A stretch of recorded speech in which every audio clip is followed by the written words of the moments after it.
Luka Doncic, that's major growth for Jonathan. Are you talking Kuminga. about Luka Doncic? That's the men's body health magazine cover this He's year. on the cover. And when he was considered fat, quote unquote, he was getting 60-point double-doubles. No.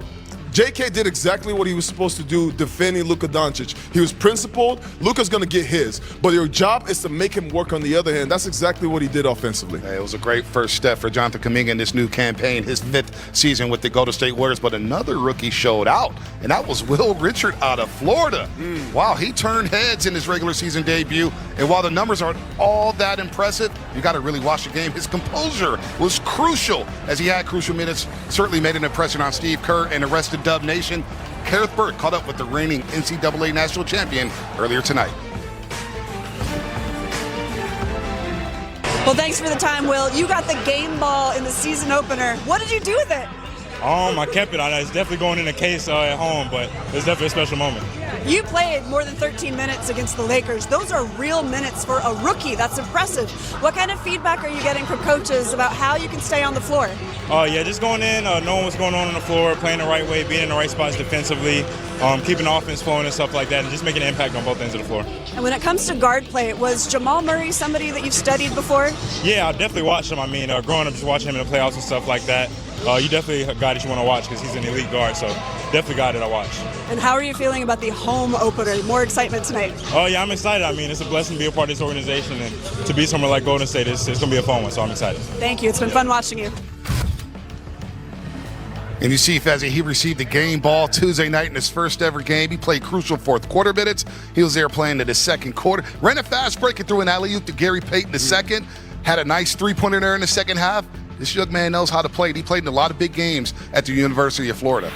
To be that poised, being that young, that is scary, Bonte. And he came out of the great SEC, so you already know. All right, he's going to come into the moment. He's not going to be scared of the moment. What I love when I listened to your interview with Steve Kerr is Steve said, I usually pay attention when a rookie gets his first points in the NBA, but I genuinely forgot because he looked so comfortable out there. He looked like he's been doing this for 7 years. And that says a lot about his preparation. Obviously, coming into the Warriors organization and trying to fit into the system, it says a lot about his selflessness because you have to be willing to move the ball. But coming in, being prepared, man, I feel like people sleep on going to college for 4 years because that's where all this preparation comes from. And look at that resume, Fezzi. He won a championship in high school, won a championship in college, and he's looking to help this regime win another championship. Golden State Warriors. What's the most impressive aspect of his game so far? When I watch him, I like the burst of speed.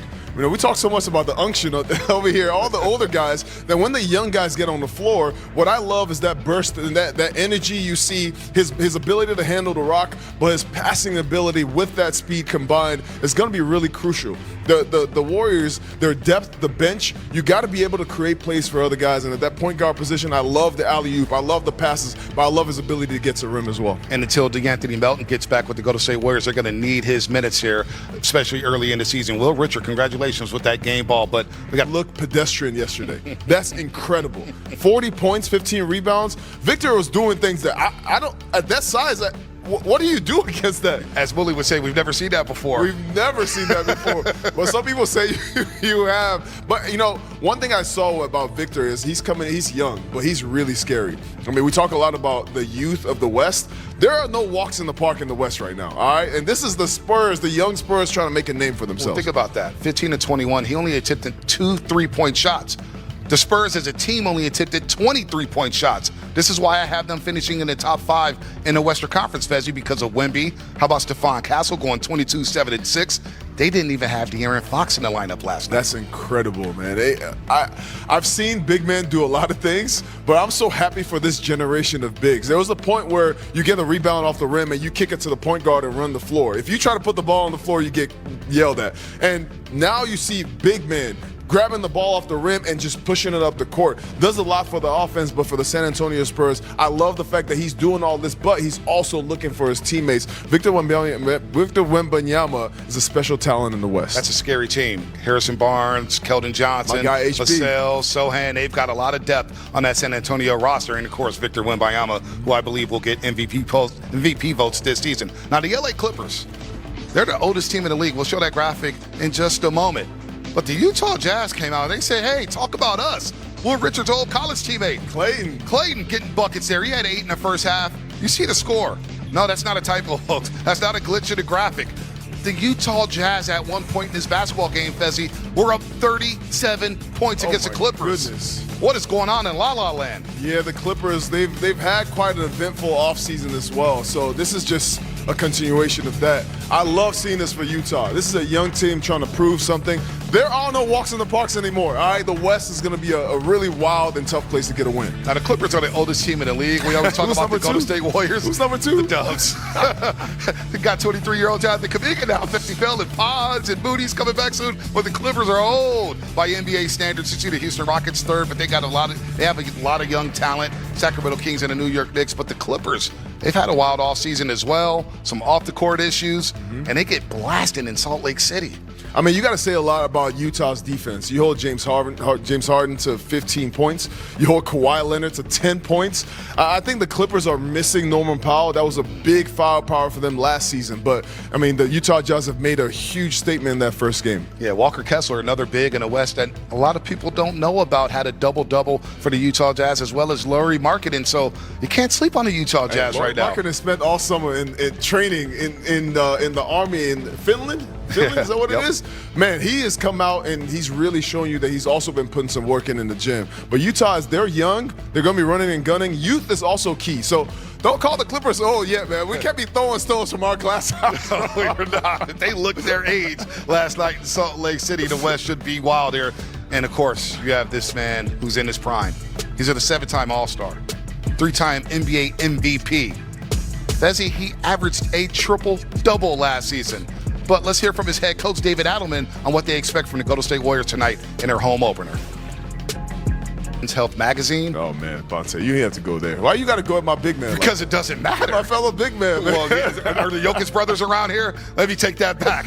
Careful, man. You know his brother's out there lurking. No doubt. Hey, I don't mean any ill will towards the Joker. But he is on a mission. And it seems like he has a nonchalant attitude where people perceive it as, hey, he doesn't care about the game or whatnot. But when you produce numbers like that, you care a lot. And he's the engine that makes that team go. Well, both Nikola Jokic and Jamal Murray are the engine of this team. Nikola being the Batman of the team, his ability to create makes so much space for them because everybody's double teaming. You're trying to find a way to create a mismatch for him. So Jamal Murray's ability to hit shots off of that space is important, but they added Cam Johnson this year. Cam Johnson is a shooter. Not really a guy who creates off the ball. He's a guy who hits shots from the three-point line. So that's a guy to watch out for.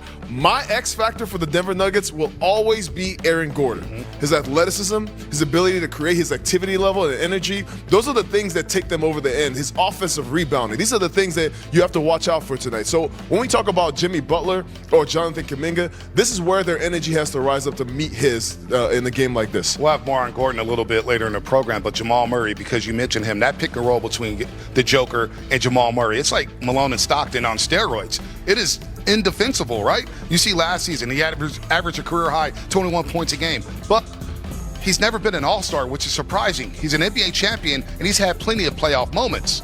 I mean, the fact that he's not an all-star does not take anything away from what Jamal Murray is capable of. Like, you've seen him all the way through to the NBA Finals, and he is an NBA champion for a reason. He can hit that shot. He struggled over the past couple of years with the injury problems, and he seems to have come into the season healthy. So look out for him with that duo in him and Nikola Jokic. Who draws that assignment tonight defending Jamal Murray? Is it a JK assignment? Is it Brendan Podziemski early on? Is it Will Richard, the rookie out of Florida? Will he get minutes on Jamal Murray? I mean, Jamal Murray is quick and he's athletic. I think you'll see a little bit of everybody on him. This is the beauty of the Warriors lineup. But to start the game, I would put JK on him. And maybe throw some other guys in there off the bench. GP2, get those guys to get him frustrated, get him out of sorts, and really wear him down as the game goes along. But Jonathan Kuminga is going to be an X factor tonight, I feel, for the Warriors because of his ability to be a mismatch. You might see Aaron Gordon and Jimmy Butler. So if that's the case, you're going to